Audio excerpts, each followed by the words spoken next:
अस्सलाम वालेकुम दोस्तों, आपका इसके ट्यूशन क्लासेस में स्वागत है। आज हम इंग्लिश के वर्ड उर्दू में देखेंगे। जैसा कि लाइक, पसंद, मोस्ट, ज्यादा, वीक, कमजोर, ये भी वीक और ये भी वीक। इसमें ए है तो इसके माने वीक यानी कमजोर। इसमें डबल ए आया तो वीक यानी हफ्ता। रेस्ट आराम, सैड कहा, माइंड दिमाग, न्यू देना,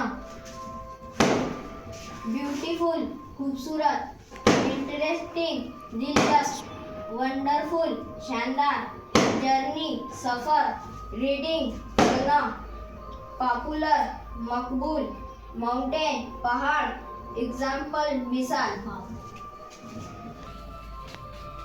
आज मैंने इंग्लिश के वर्ड उर्दू में पढ़ा।